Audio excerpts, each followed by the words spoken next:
వీరుకు తన యొక్క జీవితంలో ఏ మనుషుని ఆధారము కూడా, ఏ మనుషుల సహాయము కూడా ఒక కీర్తనలో చెప్పుకున్నాడు తానే, మనుషుల సహాయం వ్యర్థము అనేసి. ఏమాట అది? దేవుడే ఏం చేస్తాడు, ప్రకృతిని యావత్తును మరి దేవుడు వాడుకుని మన కొరకట. అది ఎవరి కోసం తెలుసా? ఈ ప్రకృతిని అంతటినీ కూడా మన కొరకు. మరి అవన్నీ ఏంటంటే దేవుడికి విధేయత చూపిస్తాయి. కాబట్టి దేవుడు ఆ ప్రకృతిని కూడా వాడుకుని ఏం చేస్తాడంటే మన కోసము, ప్రకృతిని అంతటినీ వాడుకుని మన కోసము మహిమకరముగా ఆయన అక్కడ కార్యాలు చేస్తాడట. హల్లెలూయా! తన అద్భుత కార్యాలు చేస్తాడట. నీటిని మార్చాడంటే, హల్లెలూయా! ఎర్ర సముద్రాన్ని పాయలు చేశాడంటే అది ప్రకృతే కదమ్మా, ప్రకృతి సంబంధమైనది అది. హల్లెలూయా!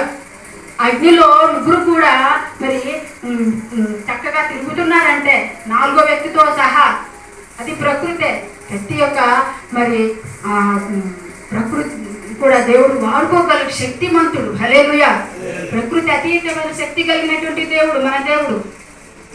ఇంత దేవుడు గురించినటువంటి గొప్ప ప్రభావము, మహిమను, మరి ఆ ఘనతను గ్రహించిన వాడే దావీదు తన కీర్తనలో ఎంతో గొప్పగా నా రక్షణ, కేడము, నా ఆశ్రయ దుర్గము, నా శృంగము, నా కోట, నా బలము, నా అనుకుంటూ దేవుని ఎంతగా స్తుతించి మహిమపరుస్తున్నాడు.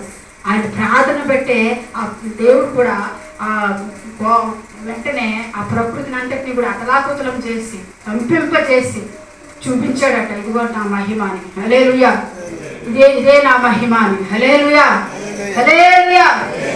కొందరు ప్రార్థన చేస్తుంటే, కొంతమంది ప్రార్థనలకు మేము చూస్తూ ఉంటాం, మనం చూస్తూ ఉంటాం కదా, వర్షం కూడా ఆగుతుంది. హల్లెలూయా!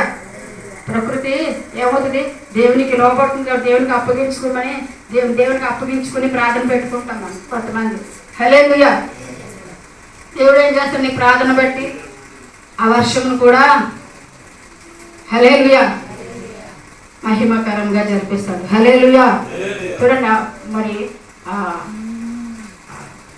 8వ వచనంలోని అగ్ని వారిని దహించెను. 21:9లో కూడా అదే మాట ఉంటుంది చూడండి. 21:9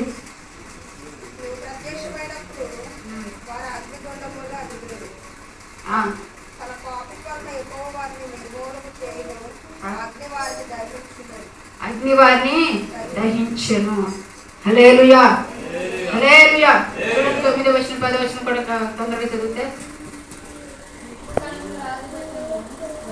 నిప్పుకణములు రాజబెట్టను,